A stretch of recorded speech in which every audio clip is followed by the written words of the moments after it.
The door didn't open right away. It stopped halfway, caught on something unseen, as if the night itself were resisting. No one spoke. No one moved.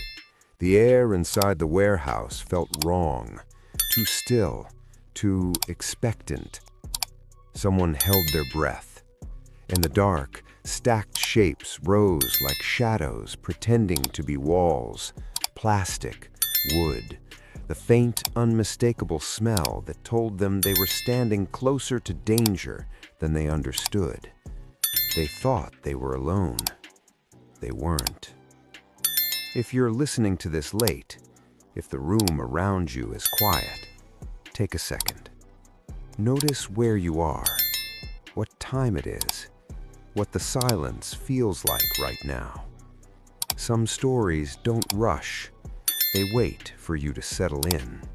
He didn't come to the warehouse that night. He didn't need to.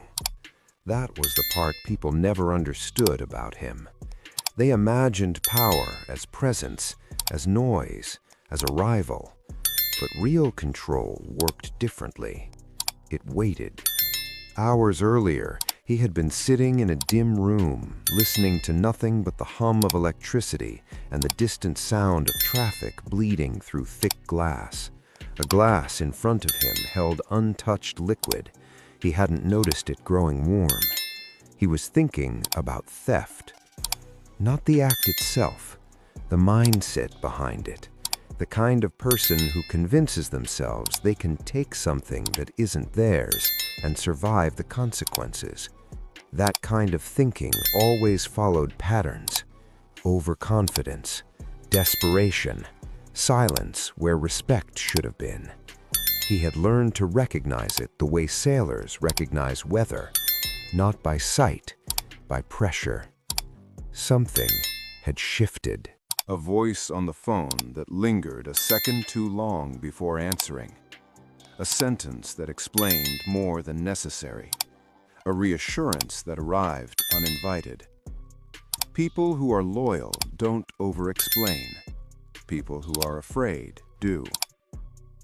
He didn't confront anyone. He didn't accuse. Accusations end conversations. He preferred to let conversations continue. Instead, he listened. He always listened. Back in the warehouse, someone finally forced the door the rest of the way open. It creaked, loud enough to feel like a mistake. They froze again. Nothing happened. No footsteps, no voices. Just the echo of their own breathing bouncing off unseen surfaces. The plan had seemed simple. Almost clean. They had repeated it enough times that it started to sound true. Get in, load fast, disappear. They told themselves the same lie everyone tells before they cross a line. No one will notice until it's too late. He noticed before they touched anything. He noticed when a routine went quiet, when expected noise didn't arrive, when absence replaced normalcy.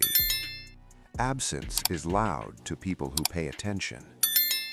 He remembered thinking briefly that this would have been easier years ago, when fear still moved faster than ambition.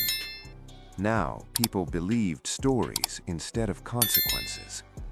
That belief made them brave. It also made them careless. Inside the warehouse, hands moved quickly now. Too quickly. Plastic wrap tore. A box scraped against concrete. Someone cursed under their breath, sharp and panicked.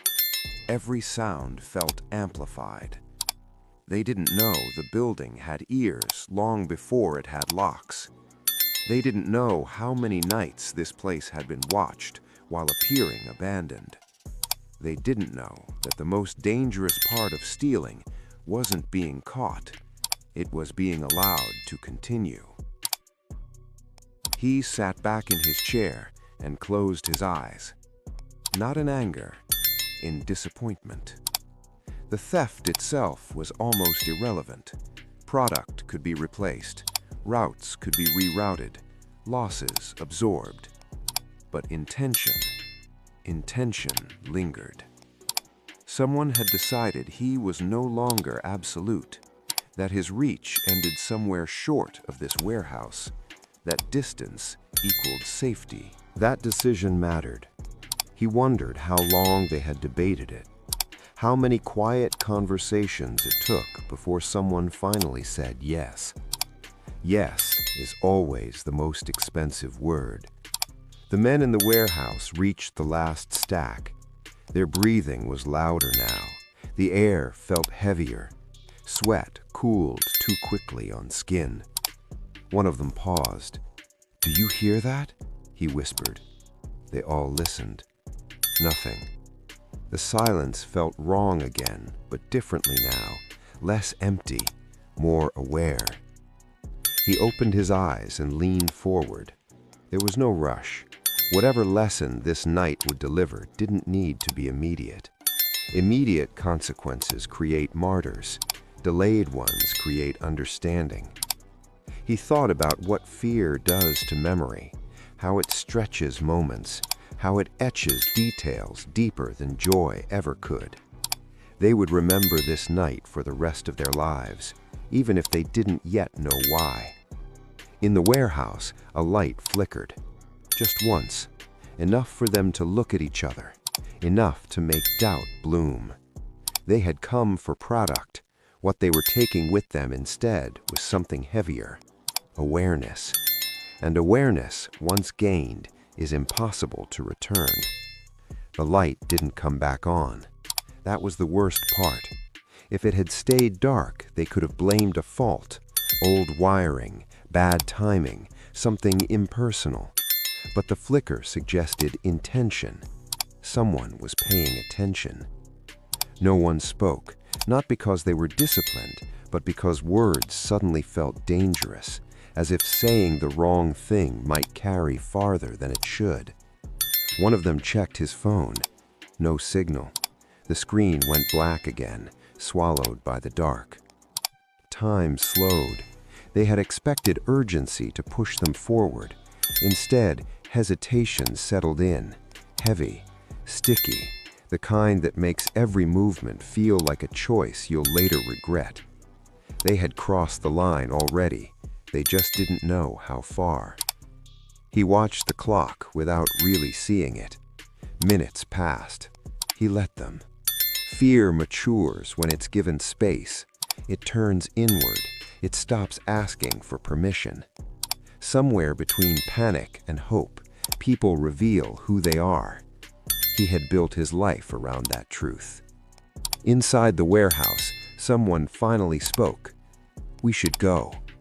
Not loudly, not confidently. It wasn't a command. It was a plea. Another voice answered too quickly. Just one more. One more box. One more minute. One more lie to themselves. They had already invested too much to walk away empty-handed. That logic had ruined better men than them. He remembered his early years when hunger made decisions feel urgent, when risk felt like movement, when fear was something you outran. Those years were gone. Now, fear came to him, quietly. A sound echoed from deeper in the warehouse. Not footsteps, metal. Something being moved where no one was standing. They froze again. Every instinct screamed the same message. You are not alone. Someone reached for a weapon they had brought more for confidence than use. The motion felt childish now, almost embarrassing. What good is a threat when you don't know who's listening? He leaned back and exhaled slowly. This was the moment. Not the capture, not the punishment, the realization. When power shifts from something external to something internal. When fear no longer needs a face. They would leave soon. They always did. The sound came again, closer this time. Not rushing, measured. A single step. Then silence. They abandoned the boxes without discussion, left them half open, plastic torn, evidence of intention scattered across the floor. No one ran. Running admits panic. They walked quickly, heads low, hands shaking just enough to notice.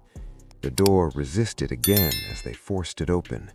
When they spilled out into the night, the air felt thin, unreal, as if they had surfaced from deep water too fast. Behind them, the warehouse remained dark, unbothered. He heard about it later, not through reports, but through absence. No one spoke of theft again. No one asked questions they didn't want answered. Respect returned, not loudly, but reliably. He didn't smile. Victories like this didn't bring satisfaction anymore, only confirmation. That night, alone, he stared at a wall and thought about how close everything always was to collapse, how fragile authority became once people believed it could be tested. Power, he realized, wasn't enforced through action, it was enforced through memory. And tonight, several men had been given one they would never fully explain. If someone in your own early had come into the room that evening, they would have found a silence that had a massive weight to it.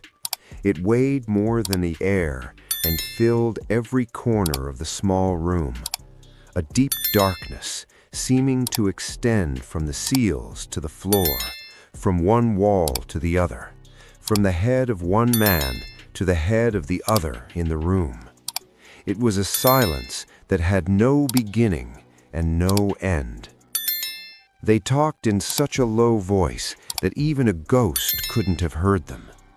No one wanted to raise their voice, to sing a false note in this temple of silence. Everything was in perfect order and total calm on this particular evening for Mansi. He hadn't even noticed how deep the darkness had come and how long the evening had become. He had only noticed the silence. At night, sleep returned in pieces.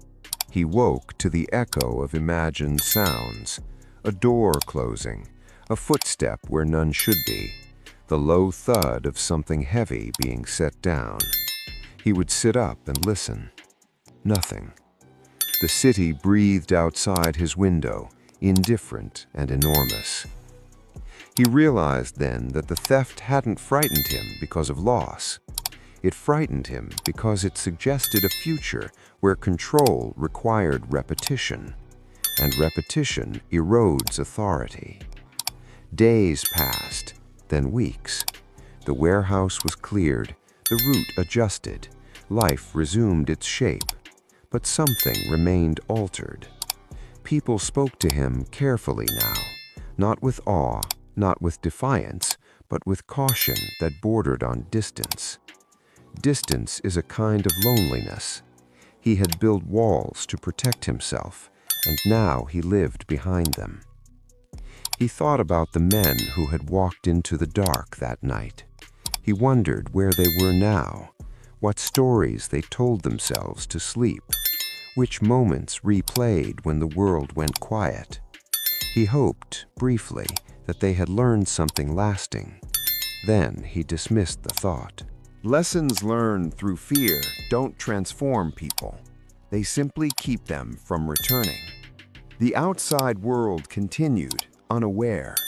Families ate dinner. Music drifted from open windows. Laughter carried down streets that had nothing to do with him.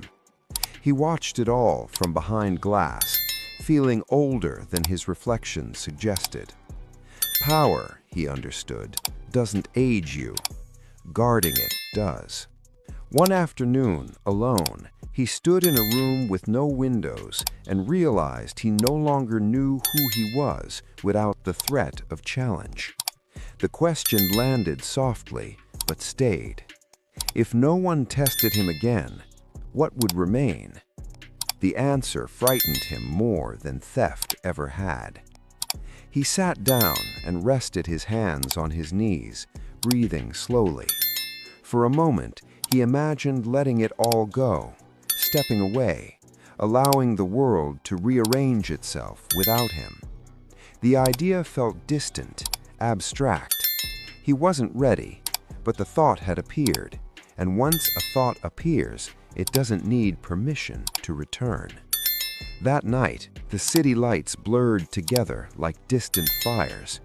He stood alone and listened to the quiet he had preserved. It no longer felt like victory. It felt like maintenance, endless, exhausting. They had thought they could steal something physical.